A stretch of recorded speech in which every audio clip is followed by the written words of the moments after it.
Oh yeah, oh yeah. Alors il est rappeur, le premier en langue algonquine au monde. 3 albums plus tard, à son actif, un 4e avenir. Il a pratiquement fait le tour du monde avec sa musique, de la Corée au Costa Rica, de l'Italie à Brooklyn. Il est aussi acteur, photographe.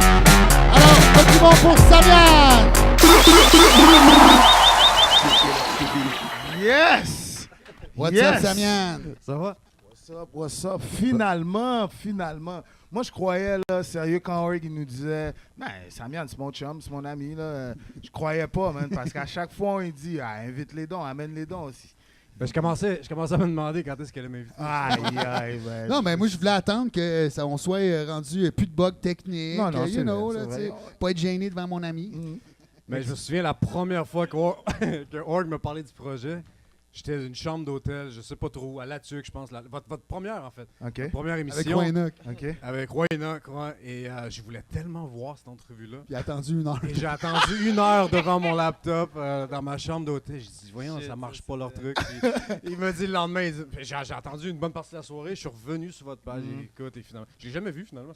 Ben, il s'est archivé. Là, Ça s'est passé un moment, s'est passé. mais j'avoue, la première, c'était... C'est sûr, tu sais, on commence, on n'a pas d'équipe technique. Il y a Max qui est tout à Qui fait fait toute dévoué. la job, Faites du bruit pour man, Max, sérieux. mesdames et Yo! messieurs. Fais bien ça. Ouais. Fait que c'est ça, mais là, on est rendu qu'on t'invite, puis là, je vais te poser des questions comme si je savais pas les réponses. Ça fait drôle. Ça fait 10 ans que je travaille avec. Ok, vas-y. Ben, en C'est fait, premièrement, j'ai la vraie question, parce que pour ceux qui ne savent pas, nous, la semaine prochaine, on s'en va faire un show en Ouais. Corée. Ouais. T'es-tu nerveux d'aller en Corée cette semaine, à ce temps-ci de l'année? Tu dois préciser nord ou sud, parce que Ben, dans la tête sud. du monde, Écoute, ça vient de faire comme... C'est gros de même, la Ouais. Corée. Nord ou le sud, si ça pète des deux bords. On s'entend, là? Je pense que je suis moins inquiet d'être en Corée qu'être ici, en fait. Parce que la menace de la Corée du Nord, c'est quand même une bombe nucléaire en Amérique. Ben, c'est aussi d'envahir la Corée du Sud, là. D'envahir la Corée du Sud. Mais pour moi, non, ça m'inquiète pas. Je suis pas inquiet d'aller en Corée. Je pense que j'ai une mission et j'y vais surtout pour représenter les Premières Nations du Canada. Et puis, chaque année, le festival où est-ce qu'on s'en va à Busan, c'est le Festival international de court-métrage. Et à chaque année, ils mettent un pays en avant-plan par les Premières Nations. Donc, l'année passée, c'était l'Afrique. Il y a eu une partie de l'Europe aussi. Il y a eu plusieurs autochtones de partout dans le monde qui représentent ce festival-là. Et ils m'ont approché de cette façon-là en me disant « Tu vas représenter le Canada, les Premières Nations du Canada au festival. » Donc, pour moi, ma mission est au-delà d'une crise politique. Fait que je vais y aller quand même et je suis content de voir que Org... C'est-tu compliqué rentrer dans un pays comme ça? Ils font-tu un background check? Faut-tu tu remplir un questionnaire? Tu grattes des gratteux? Je sais pas. Cavity search. Faut que tu envoies des textes. Il y a des pays, c'est plus comme quand on est allé en Chine il y a quelques années, il fallait envoyer le pacing du show, tous les textes détaillés. Tu peux pas porter tel t-shirt, tu peux pas... Il y a des pays où est-ce que tu n'as pas une liberté d'expression comme on a en Amérique, mais la Corée, non, c'est quand même plus simple que je pensais. C'était tranquille. Ouais, la Corée, en fait, c'est occupé par les États-Unis depuis 50 ans. Fait que c'est un peu comme les États-Unis en Asie. Mais t'sais. pourquoi? C'est la Corée du Sud aussi. Pourquoi ils ont la chaîne de Kim Jong-un? Ben non, mais en fait, la Corée, c'était la Corée du Nord, c'est Kim Jong-un. Mais la Corée du Sud, ça, c'est resté, on va dire, capitaliste. Donc, les Américains, il y a 28 000 Marines américains en tout temps. C'est ça. Non, mais c'est une guerre qui est genre jamais finie. Ils n'ont jamais fait la paix. C'est un armistice qui dure depuis tout ce temps-là. Mais bon, moi je me dis, si tu y vas, ton instinct dit que ça va, que c'est safe. Moi, je me fais à son instinct. Écoute, son instinct... là, c'est vrai! Hey, à un moment donné, là, on cherchait un Burger King à je sais pas quelle ville en Chine, puis son instinct nous a amenés au Burger King. Fait que moi, depuis ce temps-là... Mais je l'ai déjà sorti d'une couple de mauvaises situations, même dans la jungle au Costa Rica. Ouais, fait que il était tu sais, il se dit comme, yo, ça a l'air le fun. Oui, mais attends, réfléchis. Il annonce, il va pleuvoir. Tu sais, t'es au Costa Rica dans la jungle tropicale, puis à un moment donné, je dis, attends, il va y avoir un orage, puis là, de la côte où on descend, ça va avoir un éboulement. Et c'est exactement ce qui est arrivé. Fait que j'ai dit, viens, on va revenir. Fait que 10 minutes après, la pluie est tombée, c'est devenu de la boîte. Ouais, nous, on s'enfonçait. Moi, on s'enfonçait. J'étais comme, yo, comment venez? Là, à un moment donné, Sam, il a dit, non, moi, j'avance plus. Puis j'ai dit, on va faire un dernier 2 minutes tout seul. Puis là, j'étais comme, voilà, tout seul. Puis là, j'étais comme, wow, you know what, je vais écouter mon ami. Puis 10 minutes après, méga rage, genre les singes qui criaient. Là, non, il y a un serpent. Là, tu te souviens, man? C'était comme méga rage. Ouais. Les animaux deviennent fous. Tu veux pas être dans le jungle à ce moment-là. Malade. Mais ça, c'est une parmi. On sait que Samian, c'est une grosse figure de la scène hip-hop québécoise. comment tu gères tout ça, man? Parce que moi, je me rappelle, j'avais fait une entrevue avec toi, genre, au début d'une émission que j'avais qui s'appelait Montréalisme. Puis je pense que tu étais peut-être le premier artiste que j'avais interviewé. Puis c'était comme ton premier album, tu allais sortir. Puis ça a juste été en montant avec toi, tu sais. Comment tu as géré ça? Est-ce que tu disais, je le mérite-tu ou. Vas-y. C'est pas calculé. Tu peux pas calculer une carrière musicale ou une carrière aucune carrière peut être calculée. Je veux dire, tu remets ça entre les mains de Dieu. Fais un pas et Dieu va faire le reste. Ça a toujours été ma philosophie. Puis je pense que l'année où on a sorti le premier album, Org puis moi, de faire du rap en algonquin, d'emmener cette culture-là en avant-plan, je pense que le Québec en avait besoin d'entendre cette réalité-là. C'est quand même difficile. Là où est-ce que tu dis que ça monte en flèche, si on peut dire, c'est que ça l'a dépassé ma propre personne. Ça l'a dépassé la musique. C'est quand on a fait le premier album, le deuxième album en 2010, mes textes se sont retrouvés dans les manuels scolaires de secondaire 2, secondaire 3, secondaire 4, cégep, université, au Canada, aux États-Unis. Donc, c'est au-delà même du hip-hop, si on peut dire ça comme ça. Ça n'a pas été ciblé de se dire, on va faire une carrière musicale. Non, je me suis retrouvé je pense que je suis le seul MC au monde à avoir rappé devant la reine d'Angleterre, tu sais. What? Et aller faire j'ai eu le privilège de, sans vouloir être engagé, de l'être en soi. Parce qu'un autochtone qui prend la parole aujourd'hui, c'est politique, c'est engagé. Fait que pour moi, c'est pas nécessairement de se dire la carrière va bien. C'est une mission de vie, point. Parce que quand je regarde des gars comme toi, Manu, vous avez une popularité vraiment grandissante au Québec, les gens ils vous suivent. Est-ce que tu penses que les gens vont continuer à suivre malgré que peut-être tu prends un break sur la musique, tu fais d'autres choses? Je sais que tu es en train de tourner un film. Est-ce que tu sens que les gens vont quand même continuer à suivre ça? Quand tu fais du rap engagé, oui. Justement, tu te ramasses dans les livres d'histoire. Si tu fais du rap pour divertir, on va t'oublier un jour. Ça, c'est sûr. Et l'histoire l'a montré. Toutes les MC qui sont arrivés avec du rap divertissant, si on peut dire ça comme ça, mais les MC qui sont vraiment restés encore aujourd'hui. Pourquoi on écoute encore Mos Def, Talib Kweli, Common, ce genre de hip-hop-là que c'était du rap conscient.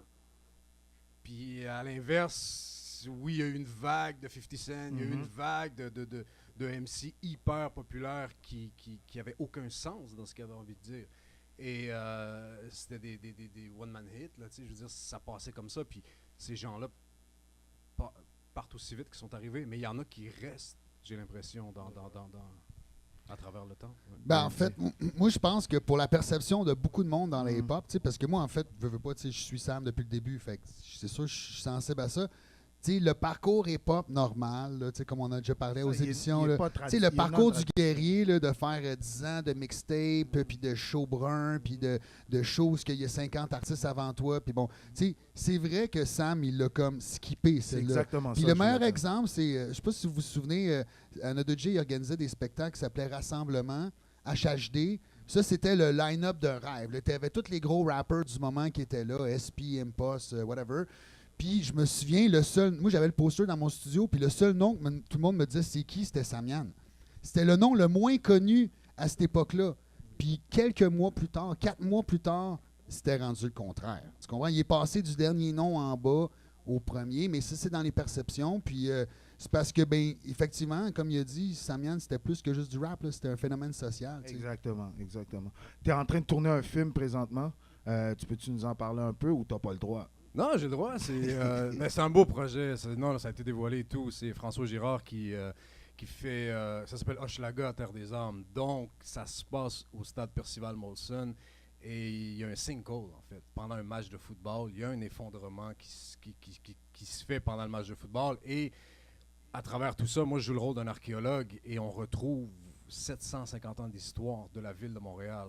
En dessous du stade. En dessous du stade Percival Molson. Donc, on retrouve... on est à la recherche du village de Hochelaga, là où il y a eu la rencontre entre Jacques Cartier et les Iroquois à l'époque. Donc, c'est un film très historique.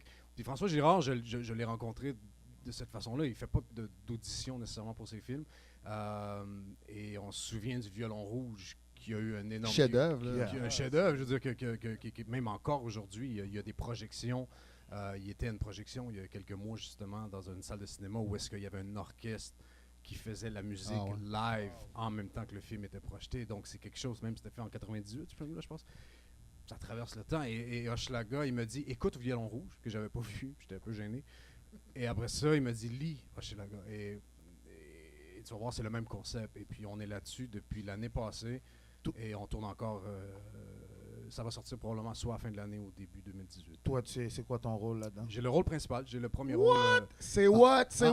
En fait, tu m'as pas dit que tu faisais comme plusieurs rôles? J'ai 2 rôles dans le Ok. même film. Je joue mon ancêtre en 1267 et je joue l'archéologue en 2017. Et là, on se promène dans les époques. Et on voyage dans. C'est un film d'époque. Et là, ils ont pété, je pense, les 15 millions de budget. Donc, c'est un peu comme le Violon Rouge. C'est comme si il ferait l'histoire de Montréal à travers le temps, Exact. sur le même lieu, c'est ça? Exactement. Donc, ceux qui ont vu le Violon Rouge vont connaître un peu La signature. la signature de François Girard, mais c'est tellement bien écrit, je veux dire. Et la lignée des personnages, toutes les histoires dans lesquelles on voyage, c'est un monde. On rentre vraiment dans son univers. Lui, il ne sait pas, François, mais c'était lui le plus beau personnage du film. Même s'il m'a offert le premier rôle, mon premier rôle, finalement, c'est mon 5e film, mais c'est la première fois qu'on me confie un premier rôle comme ça sur les C'est épaules. une grosse production comme ça. Ah, ouais, la plus Et grosse, non, en ben, plus. c'est une des plus grosses au Québec, je pense qu'il n'y a pas Pour eu de vrai? ouais, Ouais, financièrement, ouais. Nice, Mais nice. et de voir à quel point il me faisait retravailler le personnage et tout, et de voir, tu sais, c'est lui qui l'a écrit aussi. Oui, fait ça doit être que- spécial de travailler avec lui parce qu'il a l'air d'un perfectionniste. Ouais. Et ça doit pas être facile, hein? Ben, il est très exigeant, mais dans le bon sens du terme. Je pense qu'il peut emmener un acteur à un autre niveau.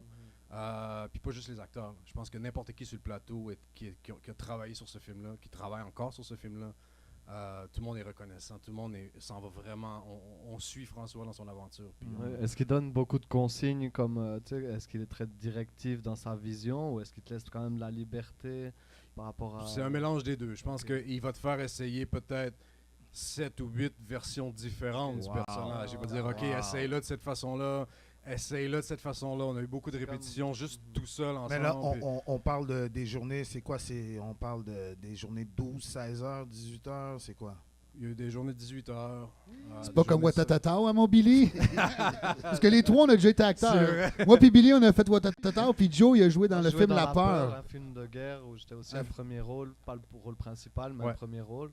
Donc ouais, j'ai eu cette expérience-là. C'est un des film grosses journées. d'époque aussi, tu sais. Moi, j'étais Où un t'as chef de... personnage comme... J'étais un chef de gang dans une gang de rue. fait Mais ça, que c'est je proche vendais de la toi, drogue. mon Billy. Je pimpais les C'est un filles. documentaire. Je pimpais les filles à la maison des jeunes. Puis, Son grand rôle, quoi. Aïe, Mais aïe. je voudrais qu'on parle pour ceux qui ne le savent pas, parce qu'en fait, tu sais, les gens ils t'associent souvent beaucoup plus à la musique. T'es rendu officiellement un photographe, hein, on peut le dire. C'est plus un hobby, Sérieux? là, on est rendu loin de Instagram. Ton exposition Enfant de la Terre a voyagé beaucoup. Où est-ce qu'elle est rendue, puis où est-ce qu'elle s'en va? Elle est rendue à l'Hôtel-Musée des Premières Nations à Wendake. OK, puis avant de se Jusqu'en rendre là... mai. Ben, elle est née à la Place des Arts là, au mois de mai 2016, puis elle est bookée. Écoute, là, elle est rendue, elle a fait plusieurs villes. Après, là, elle est rendue à Québec. Elle s'en va au Musée des Abénaquis à Odanak, un village Abénaki, et ensuite en Abitibi. Après ça, elle voyage un peu partout. Mais ce qui est le fun de la photo, c'est que ça n'a plus de langage. Il n'y a plus de barrière de langue. Tu sais, je veux dire, quand tu fais du rap en français, en algonquin, c'est comme, OK, tu as une culture purement québécoise, mais la photographie, c'est ça qui est magique. Je veux dire, on peut l'exporter dans plusieurs pays différents. Mais ce qui est le fun, c'est que j'entame le mois prochain mon deuxième plus beau projet photographique, je peux dire ça, au Burkina Faso. Wow. Nice, big C'est up. un projet Nice. qui s'appelle Avila, qui vient en aide aux orphelins du Burkina Faso. Puis ça va être un livre, une exposition, et les fonds vont servir à construire le village pour les enfants là-bas. Wow, super beau projet. Ah, c'est bien. Donc, voilà. Fait que pour toi en fait, tu sais, parce que je sais que l'écriture, tu sais, c'est très thérapeutique, là. Ça permet, tu sais, d'explorer des zones intérieures de soi et de faire du bien à soi et aux autres. Mais la photo, en analogie, ça représente quoi pour toi? Mais c'est tellement proche. Tu sais, je veux dire, quand on a commencé l'exposition Enfants de la Terre, tu réalises que la photographie, c'est un poème en soi. T'sais. Oui, ça fait 22 ans que j'écris de la poésie. Ça fait peut-être 5 ans que je fais de la photo, mais en même temps, je pense qu'une image vaut 1000 mots et les mots valent 1000 images aussi. Fait que, il y a une façon... Tu sais, tu le sais, ça fait 10 ans qu'on est en show. Je suis toujours en avant, front, se faire applaudir, soit après. C'est pas sain. J'ai l'impression qu'il y a quelque chose de pas sain là-dedans. Tu t'enfles la tête, tu Pas commences tant à que- croire, le Non, hype. pas dans ce sens-là, mais dans le sens que tu vis un moment d'adrénaline tellement fort. Mhm. Tu sais, on est allé en Asie, on a fait une tournée à un moment donné. On a fait 18 concerts En 5 semaines. en 5 semaines. On est revenu à la maison, Mm. on était sur la déprime parce que Yeah. tu vis de Un l'adrénaline. high, là. Comme. Puis après ça, tu t'en vas dans un down très down finalement. Mhm. Fait qu'à un moment donné, il y a un équilibre de vie. Puis la photographie me permet de me cacher. Être photographe, c'est un métier tellement solitaire. Et je voyage tout seul. J'ai pas d'associés, j'ai pas de tu sais, quand on est en musique, on est soit les deux, ou évidemment avec Esmeralda qui nous suit depuis déjà Sola, 8 big up Sola, yo. Ben oui, je sais pas si ça nous écoute, mais ça fait 8 ans qu'elle est avec Sola, nous. Sola, la chanteuse? Sola, Sola. Ouais. Elle, Big elle s'appelle up, Esmeralda. C'est ça. devenu Esmeralda, mais Ok, bon. ok. c'était- Comme une c'est chenille bon. qui devient un papillon. Ok, yeah, yeah. Et elle nous suit depuis longtemps, mais en photo, c'est ça, je suis tout seul. Et c'est plus incognito, puis ça fait du bien aussi d'être derrière un appareil photo. C'est comme l'autre puis de- extrême. Ouais. Samian, l'artiste, devant 5000 personnes qui crient, Exact. puis Samian, le photographe, tout seul dans le jungle avec des enfants, puis dans Ouais. sa bulle. Puis je pense que ce que tu viens de dire aussi, c'est beaucoup. C'est comme, tu sais, voyager tout seul avec ton appareil photo, c'est vraiment quelque chose. Quand tu voyages seul, c'est très introspectif. Exact. Mais avec l'appareil photo, tu peux justement capturer des moments que tu vas te donner. Mais enfin, c'est une Puis c'est bonne de la manière. création aussi, c'est une façon d'écrire. Hein. Si on regarde le mot photographie, les origines du mot, c'est dessiner avec la lumière. Donc il y a une façon d'écrire, je pense, en faisant des portraits. Puis je suis vraiment photographe social, humanitaire, si je peux dire ça. C'est beaucoup axé sur le portrait. Fait que, pour moi, c'est une façon d'écrire. Et peut-être même des fois, les photos vont inspirer certains textes ou certains textes vont inspirer aussi certaines photos. Et musique, si on retourne sur le volet musique, je sais que tu n'as pas terminé avec ta musique. Je sais qu'avec Org, vous avez un concept où vous sortez une chanson à chaque mois. Oui, en ce moment, Et oui. donc, qu'est-ce qui va arriver à la fin de l'année? En novembre, l'album va être fini. Le dernier extrait sort le 1er octobre. En novembre, on monte un lancement à Montréal. Donc, vous sortez une chanson à chaque mois et à la fin de Ce l'année, regroupement-là devient un album. va devenir un album. devient un vinyle, en fait. Il va être seulement disponible en vinyle, sinon l'album est gratuit. C'est un album totalement gratuit. À tous les mois, tout le monde peut télécharger. Et d'ailleurs, la dernière tune qu'on a sortie, ça a été plus de 10 000 téléchargements la première semaine. Et c'est comme ça tous les mois. À chaque fois qu'on la sort le premier du mois, on la met sur ma page Facebook. Je la sponsorise pendant, mettons, 2 semaines. On est rendu là, je pense qu'il faut se le dire. Il là. faut Je veux le dire, faire. Les gens ont honte de le dire. Non, mais en fait, Non, tu mais sais, on est moi- rendu là. Puis j'ai décidé, puis j'en ai parlé avec Org, ça a vraiment été une discussion à deux aussi, de dire, on va donner cet album-là. Man. Puis je suis pour ce concept-là. Je sais que les maisons de disques me crachent dessus en ce moment, que l'industrie de la musique, j'ai quitté l'industrie de la musique il y a 1 an, puis j'y retournerai pas non plus. Et ça m'intéresse pas, puis les gens qui se disent « Hey, je vais acheter un album, je vais encourager l'artiste », c'est faux tout ça. Tu vas encourager la maison de disques. L'artiste ne touchera jamais de redevance avant que la maison Fasse des profits. fasse des profits. Et à partir de là, l'artiste va toucher à peine $1 et quelques du CD vendu. Alors, si tu veux vraiment encourager un artiste, télécharge sa musique gratuitement, puis paye-toi un billet de spectacle. Moi, ça fait 10 ans que je gagne ma vie à la sueur de mon front. Et ça ne changera pas demain matin, puis ça va continuer comme ça. Puis Org, ça fait 20 ans qu'il fait ce métier-là. Ça fait 10 ans que je fais de la scène. J'ai jamais gagné ma vie à vendre des disques, même si on en a vendu plus de 30 000. J'ai jamais touché cet argent-là nécessairement. Fait que c'est sur scène qu'on gagne notre vie en tant qu'artiste. Puis la musique, faut se le dire, il n'y a même plus de lecteur CD. Ceux qui ont acheté un laptop avant 2012, peut-être que vous pouvez encore écouter de la musique sur CD. Là. Mais ceux qui ont acheté là, un les laptop, autos, les laptops, il y a les plus rien, il y en a voitures plus. de l'année ont même plus de lecteur CD. C'est tout Bluetooth. Écoute, il n'y a même plus de support à CD. Fait que j'ai décidé vraiment de donner ma musique, télécharger-la gratuitement. Quand on va remonter sur scène au mois de novembre pour les prochaines années, venez nous voir en spectacle. Puis c'est la meilleure façon d'encourager un Tu artiste. sais, il y a aussi, on dirait, tu sais, avec le phénomène d'Internet. Ah Tu sais, ouais. mettons, tu travailles sur un album. Là, tu sais, je vois que tu as l'album de MC June aussi qui est là. D'ailleurs, mon ami MC June que j'ai fait. Super bon album. Téléchargez-le. Non, non, c'est pas vrai. Non, ce gars-là, man, il a travaillé fort pour son disque. Ça fait des années qu'il travaille dessus. Ça fait au moins 2 ans. Tu sais, c'est beaucoup de travail qui culmine en juste ça. Puis tu sais, tu vas le sortir, puis ton exposure que tu vas avoir quand tu vas le sortir, 1 semaine, 2 semaines, 1 mois, si ça va bien. Puis après ça, tu sais, c'est un peu dire comme, OK, what's next? Tandis que là, ce qui est intéressant avec le concept d'une chanson par mois, c'est que à tous les mois, le hype, entre guillemets, reprend. Tu sais, c'est pas pendant 2 ans, t'es pas là, tu sors de quoi, t'es là pendant 2 semaines, puis après ça, tu as un autre 2 ans. Là, c'est nous, on sort une tune à tous les mois. Puis j'ai l'impression qu'à chaque fois qu'on la sort, pendant au moins 1 semaine ou 2, il y a un petit hype. Donc, tu sais, quand tu sors un album comme ça, tu as un single dessus que tout Facebook va écouter, puis que le monde va juger ton album sur le single. En plus, il l'écoute quoi, 10 minutes, 1 minute sur le 3 minutes, tu sais. Tandis que si tu sors une chanson, au moins chaque chanson a le spotlight dessus, puis le temps d'1 mois, c'est la chanson du mois, tu sais. Donc, je trouve que il m'a proposé ça. Moi, sur le coup, je vais être franc, je suis comme tout le monde. Hein. Tu sais, moi, ça fait 20 ans que je suis dans les ornières de l'industrie du rap québécois, fait que j'étais déstabilisé. Puis il m'a fait voir son point de vue. On le donne. Non, mais il m'a fait voir son point de vue. Tu sais, on s'est entendu, on a trouvé la façon que... Puis tu sais, j'en reviens à... Dans une certaine mesure, je pense que sa démarche qu'il fait, c'est un peu... Là, je me fais un peu le porte-parole de certains des autres artistes, mais c'est un peu le rêve de tous les artistes de pouvoir se permettre de se payer des tunes puis de les donner. Malheureusement, c'est pas donné à tout le monde parce que Samian il est déjà connu. Samian, il n'a pas besoin d'un label aujourd'hui parce que tout le monde le connaît. C'est sûr, un artiste qui commence en bas de l'échelle, peut-être que lui va avoir besoin d'un levier, d'avoir des partenaires. Peut-être oui et non. Ça me fait penser à genre Biggie Small. Avant la sortie de Ready to Die, son premier il en a vendu album, combien dans la rue? Là? Non, pas vendu. Il donnait. Ben, c'est ça. Les gens, il y avait une ligne autour de son quartier de gens qui venaient chercher les cassettes. Il doublait son propre produit là, avant même la sortie officielle de son album. Tout le monde disait « Yo, Big, t'es fou. » Non, trust me, ça va fonctionner. Mais il n'y avait pas tort, parce qu'en fait, quand tu fais de la musique, tu veux te faire entendre.